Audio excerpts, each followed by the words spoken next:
And Freddie, we're down to 4. The final 4, actually the final 3. One's already a champion. Yeah. James, we'll get to that in a minute. Sure. But look what we did here. We had to put the 2 big helmets on top right here, which was Lucerna and St. Paul. Both playing for and championships. And then Almani's got their spot by themselves. I don't have a Mighty Mighty Mustang helmet. That's what I need to get. I'm covering them this weekend. And Muir in a championship for the first time since 1989. Going for number 4. Was that when Jim Brownfield was the coach? I believe it was. I believe he was. We're going to talk about that game in just a moment. We're going to kind of work our way toward championship week, toward that game, so to speak. But first, Freddie, let us talk about probably what was the story of the weekend, which was Almani winning, and then you caught wind of it first on Friday night and called me up right after the game. I was with St. Paul, and there was an incident with Adelanto and Orange Vista, and kudos to CIF. I thought about this for 48 hours. They could have done, they could have gone, hey, you know what? These guys, they were probably not fighting or anything else, but they did what they were supposed to do. They went by the letter of the law. Right. No, zero tolerance, and gave Almani the championship. Well, they've done it before, when you kind of set a precedent, and this happened in a St. Paul game a few years back against Riverside Notre Dame. Yes, sir. Where the benches emptied, and they had to double forfeit that game and forfeit the next game. And I remember Rob Wygod, the commissioner, had a quote in that story that says that, they don't mess around with stuff like that, that they take this very seriously. And the reason they don't want players stepping on the field, James, is because it can turn into a real dangerous incident. Correct. Now it didn't in this Adelanto game. But you can't have both benches empty. It's going to be a lesson for those kids. And look, I understand that they're young and they're going to make mistakes. It's a hard lesson. You've seen in sports over the years, we've seen kids learn hard lessons, whether it be an illegal batting practice, whether it be a kid, wear a piece of jewelry in track you're not supposed to wear and you get disqualified. They're just hard lessons, and you this is the only way you learn. And I give the Adelanto coach credit. One of the quotes I had in the story, he finally took a lot of responsibility and said, this is something that, we can learn from. We made a mistake, we got punished for it, and we'll have to learn from it. And so, but congratulations to Almani. Absolutely. Because they wind up winning the Division 12 championship. First time since 1930. I know they wanted to play Adelanto because that was the team that beat them in the semifinals last year. Yep. But there's nothing they can do about that. They were involved in the fight. They did their part getting to the championship game. What happens after that is out of their hands. So take that championship, hang the banner in your gym or on the football field. You deserve it. This takes nothing away from it, and get ready for the state playoffs. Do you think this was won on the field or in the office? Well, I think that Almani won 13 games on the field to get there. Thank you very much. If you win 13 games Thank you very in a row, much. And you're winning it on the field. For anybody that says that this was won in the office, shame on you. Yeah, no one. Shame on. They won 13. I haven't seen anyone beat Almani yet. Exactly. So it's just right. utterly ridiculous. So congratulations to Jesse Siniceros and his staff and the players and everybody. And the great thing about this, James, is a lot of people, what I've heard, and it's true. It takes away from that moment of winning a championship on the field where you play to be in that game. That atmosphere when they roll the plaques out after the game and everyone gets to jump on each other. Yeah. And I understand that. They lose that moment. But the good thing is you have the state playoffs. Their season isn't over. No, it didn't end like this. They still have a chance to end the season with that kind of celebration if they do what they're supposed to do. And it's a unique situation because most times, teams that, when they went on the field, like, on a Friday night this week or a Saturday, it's tough to kind of rebound a little bit because of that emotional. These guys are going to be hungry and ready to go. Yeah, you're exactly right. And you're exactly right. South Hills last year after they won the championship. What did Matt say? He admitted that there's a little letdown about it because you just won what you have been trying to get all year. You're right. Almani will have a different mindset going into that game. I think it's a fascinating mindset, and they're gonna. It sounds like I was reading my good buddy Mark Tennis, who works for Cal High Sports. They'll probably play the winner of the Highland versus South Torrance game. I think it's a Division 9 game, Freddie. That's a tough one. That will be a tough one. So. North Torrance. North Torrance versus Highland. So North Torrance is the team that beat San Dimas. Yes. Very, very, very strong defensive team, as we saw. So that might be the regional game. So if you happen to see the Almani guys there at the game Friday or Saturday night, there's a reason why, so to speak. So that's done. So we've already crowned one champion, Freddie. We did that at the luncheon on Monday. So let's get right to work here and talk about the two games on Friday night, and we'll talk about the game I'm going to be at, which will be Aquinas at St. Paul. Freddie, I've never been to a more emotional game than Friday night watching St. Paul on the sideline in the fourth quarter. You've seen a lot of games, too, and you haven't seen anything more emotional? It was really... I mean, they had an 8-minute drive, which they didn't score, but they had 2 fourth-down conversions that they made. Kudos to you. You called them you said that they were the team to beat in Division 5, and here we are. Yeah, Saint, and I thought with their schedule early in the year, those games that they lost, they weren't totally blown out. No. I thought they were in some of them. No, you're absolutely I've kind of liked them from the beginning. I've liked them since last year. Yeah. And it's kind of, it's become this now, James. And, they haven't won a championship since 2007. That's when Pete Gonzalez was the head coach over there. Yeah, and they've had a few bad years, and you could see the program, the build-up. And to beat Culver City, the number one seed, right, in the division. In their place. That was an amazing win because that gives them this chance to win the title on Friday night, James. Yeah. And, they're going to face a team that just beat Glendora 24-21. Yeah. Aquinas on a last-second field goal. It's going to be a fight. I wanted to see the Glendora-St. Paul final. I think we all wanted to see it. We all did. But, let's go St. Paul. Let's see if they can get this done. Yes, indeed. And two very similar teams. They like to play at the line of scrimmage with big offensive lines, running games. So this game could go potentially pretty fast on Friday night. It's going to be a 7 o'clock game on Friday. All these games are at 7 o'clock. Yes, which is, I don't remember the last time a St. Paul home game started at 7 o'clock. You are picking... I like St. Paul. They've won 8 straight. I love Trinnell, their running back. I think that he kind of sets the tone. I think their defense has been nails all year long. Wow. They've just got a formula. They've got everything that you need to win a championship. They play great defense. They can run the ball. They're mentally tough. They're physically tough. I would have liked them if they played Glendora in a final. I was going to take St. Paul. Looking at how close that game was with the Glendora, I like St. Paul. Okay. They took down the number 1 seed, and don't take down the number 1 seed and lose here. This is where you got to finish the job. Correct.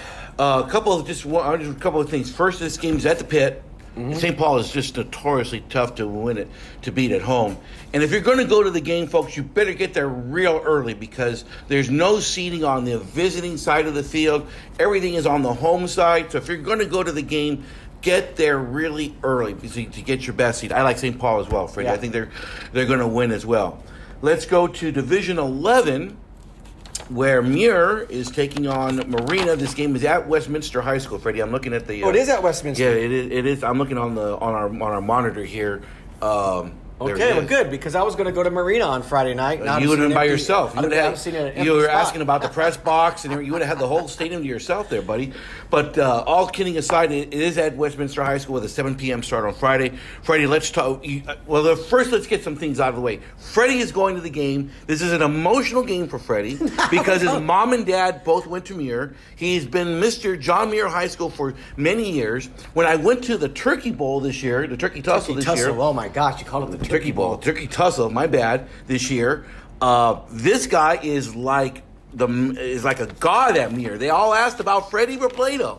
So, Freddie, go for it, man. This is your game. I mean, you think of one of the richest traditions in our area. Yeah. Muir's right there, They're a lot sort of like Bishop Amat in that how long it's been. Bishop Amat hasn't won a title since 95, but they've won 5 titles. Mm-hmm. Muir has been in 5 championship games. They've won 3. The last one was in 1989, so they're going for their 4th championship. But it's been 30 years. Yeah. There's been a long drought. When I started covering, when I was in the Star News, I think in the early 2000s till around 2008, 2009. Right. Muir was playing a tough schedule. They were playing Loyola. Right. They would play Bishop Amat. They would play Oaks Christian, some of these great teams, and they would really challenge themselves. It's been a long drop for them. They're in Division 11, and part of that reason is, James, a lot of the athletes at Muir have left to go on to other places, Alamany. Look at Bryce Young at Mater Dei. Yeah. He's from Altadena. He would be going to Muir if he hadn't been out there. Yeah. These are the kind of guys they lose. Coach Zaire Calvin came in this year. He's keeping those guys. They've got 3 defensive backs who all have Pac-12 Pac-12 offers. Yep. They've got two guys on the front line who have got 21 and 19 sacks. Kamir Watkins and Carlos Ramirez. Yes. They've really got it all. He got a few guys to come in here. He's trying to keep people in Pasadena. And when that happens, you're seeing the fruits of it. Yep. And Muir's had a great season. I think they're only going to get better. You're going to see them continue to move up divisions to 10, 9, 8, whatever. But I think this is their championship game to lose. Now, look, Marina's a very good football team. They are. They're a very good football team. I was looking at their record. I was looking at one of the teams they beat. I think the team in Division 10. One of the teams that they beat is still in the playoffs in one of these divisions. I'm not sure. As you say that, I'm looking it up right now. So just keep talking away as I'm going here. Or maybe they lost in the semifinals, but it's going to be a tough game. You know, they can run the ball well. They pass the ball well. It's going to be up to Muir's defense. A defense that has 21 interceptions this year, James, with two sack guys, like I said, that have almost 40 sacks or have 40 sacks between them. So Muir's got to have that game on defense because their offense sputters sometimes. It doesn't always put up a lot of points. And we've seen that this year where teams are coming down and ready to score on them, and Muir gets bailed out by an interception and a return for a touchdown. So their offense is going to need to generate something, but you know that their defense, you've seen how physical they are. They're really good. They're going to give their team a chance to win. I've always thought they were the best on the road or not on the road. I've always thought they were the best defensive unit other than Ahmad that I saw this year. They just fly to the football. You just can't go sideline to sideline with these guys because there's just too much speed there. The loss that Marina has is to El Medina. Their win, I guess if you want to call it the signature win, was against Huntington Beach, Laguna Beach, and Westminster. Well, they beat Westminster pretty good. Segerstrom was another team that they made the playoffs this year. Yeah. So you have to look. I mean, and they beat Laguna Hills, Ontario Christian, and Hemet on their way to the championship game. And and that's and Hemet beat El Rancho.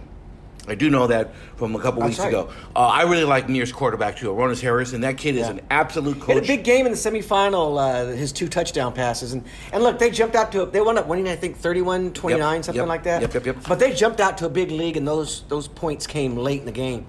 They're lucky they held on, actually. 34-29. 34-29, yeah. And that Linfield Christian team is pretty good. Yeah.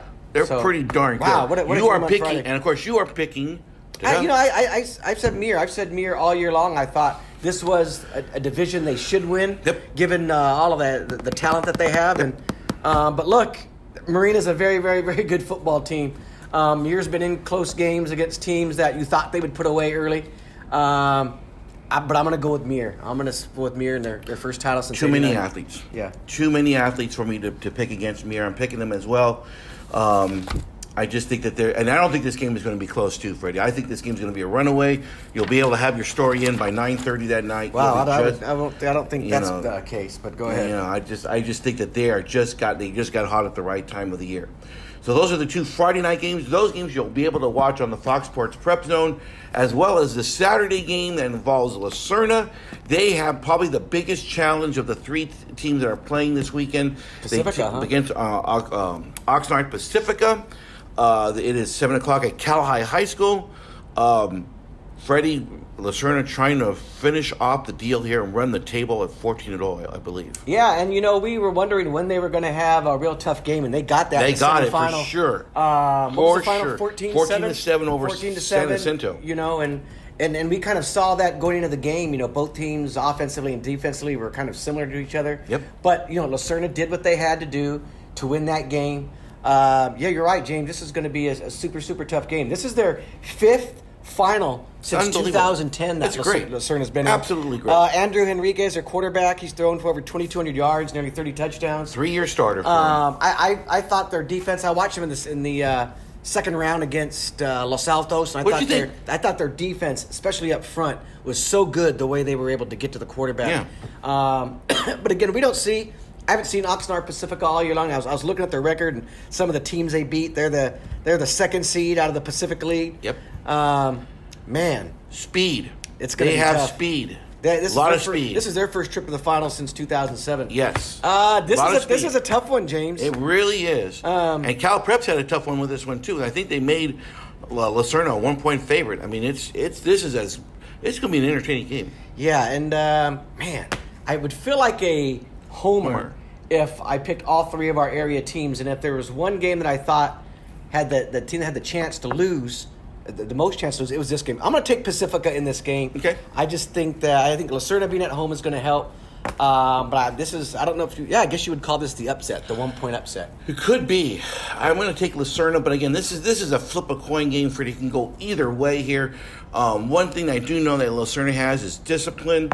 Andy George year in and year out, ever since he took over from Margarito Beltran at Lucerna, he has just done a magnificent job. And then what's interesting about all of these games, James, is you can look at the scores and we can look at all these things. Yeah. You just never know how they're going to match up until they match up. Right. You never look at the Rams last night. Oof. I mean, when you talk about you not matching up well against a team, Oof. I mean, no one would see that coming. And sometimes we get in these championship games, and we just don't know how they're going to match up. I remember that West Covina-Lucerna game about 10 years ago when they hung 70 on Lucerna. Right. And we thought that was going to be a pretty good game going in. Just don't know. You just don't know how you complement each other, how you react to each other. So there are surprises, and I would expect to see some this weekend when you have three teams playing. I agree. We have a minute, Freddie. Last week we saw some teams go to defeat, but I think they had some pretty successful seasons. San Dimas, Glendora. Yeah. Even though they lost, I think. Bishop Amana. I know we haven't talked about them since. You were. The whole Bishop Amat thing still to me is look.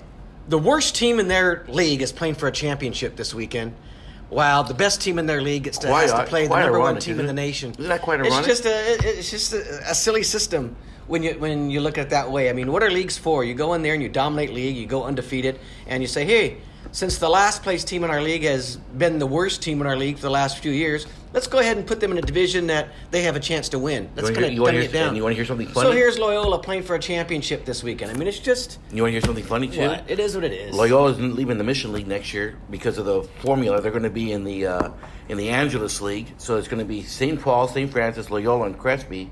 And Cathedral is moving up to the Mission League. So what's... Cathedral's going to the Mission League. Okay. Yeah, good luck with them. Great. Yeah. I just think that, but whatever. Bishop Amata's had as good a season as anyone. And when we talk about... Coach of the Year candidate Steve Haggerty is right in that conversation. You would have to think so, wouldn't you, Freddie? Yeah. I mean, how can you can't really? They did all they're really supposed to do. No one was going to beat Mater Dei or St. John Bosco. Kind of the funniest. I mean, one of the best lines from Chris Ricks at Monday's championship luncheon was that telling everybody, hey, you guys who are sitting here, cherish this, enjoy it. Because this doesn't happen very often, except if you're Mater Dei and St. John Bosco, who are there for like the fourth year in a row. I mean, you can't fault them for... They did all that they can do. It's just a silly system that rewards mediocrity and punishes real success sometimes. And Amat was paying for that, but giving them a lot of credit. They didn't shy away from it. That's what they wanted. But, for people that sit back and look at it all, it's just hard to understand how the worst team in your league is playing for a championship and the best team in your league is out in the first round. Yeah, it's quite ironic, isn't it? Yeah. And we just, they just don't know what to say. But to your point, Glendora, San Dimas. San Dimas, I think, was one of the bigger surprises of the year. They took down the number one seed, and to see them get to the semifinals the way they did, that was a pretty good story. I still think you got to talk about Sierra Vista too. They had a pretty good run there for a while into the second round. They did. When you talk about a team that was 1-19 and 0-10 last year, I give them a lot of credit. I'm going to be interested to see how they are next year. You know what? I think they have a few guys coming back. Yeah, they get they've already they created their noise and that's great. Now let's see if this was legitimate or not, so to speak. I think they're trying to improve their schedule, which they're playing Loyola next year, Freddie. Is that official? That is official. I've been told. See, I mean that's dumb. I mean, that's dumb. But, you want to improve your schedule, go play Northview, go play San Dimas. That's what I'm saying. There's nothing wrong with that. Go play Arcadia, go play Muir. That would even be too tough. But Pasadena, but we'll see how it goes next year for them. But they did make the playoffs. They made it to the second round and then and got defeated as well. So many storylines from the year. So much fun. We will Freddie will once again. We're going to have the weekend one-stop shop, right? Because, we got Yeah. Friday and Saturday. So Friday night he'll have the stuff up from both of the games that we'll be at, and then Saturday we'll add on the game that I'm going to be at on Saturday night over at Cal High. We'll be back here next week, and hopefully we'll talk about. I think we think 3, maybe 4 teams we'll be talking about next week for the state regional. Yeah. I will be tweeting the updates on what the bowl possibilities might be for the Sunday night will be the announcement, but throughout the week I'll be canvassing some opinions to see where possibly these teams could be going to if they win next week. But it's a fun time of year, and you got this, and we got basketball going on. Give me 45. I'm going to give you 45 seconds here, Freddie. So quick basketball talk. I can't believe Damian lost on Saturday. I can't believe it. Well, hey, they beat a pretty good team in the semifinals, though, to get there. Also, they did. They beat Sarah. Yeah. It's going to be a long season. It is going to be a long season. Not the number 1 team in the section. But keep an eye on Sonora. They're a darn good team, and you had mentioned Los Altos possibly being the number 1 team in the SGV. You can just leave that right there. We're going to leave it hold on for right now. But they're going to be good. They beat St. Francis. You don't lose Jared Lucas and then say they're the number 1. They couldn't come close to Damian with Jared Lucas. Good point. So I don't think you maybe can, 2, maybe number 2, maybe number 2. Although I think Pasadena is going to have an argument at the end of the day when you get there at some point. Yeah, the big tournament. Everything starts next week with the Rose City Classic, and then we have the Sierra Vista tournament. We got a lot of stuff going on. So just make sure you're on the website and everything else. We'll hope to see you on the field on either Friday or Saturday at the games. Big ones, folks. Thank you all very much.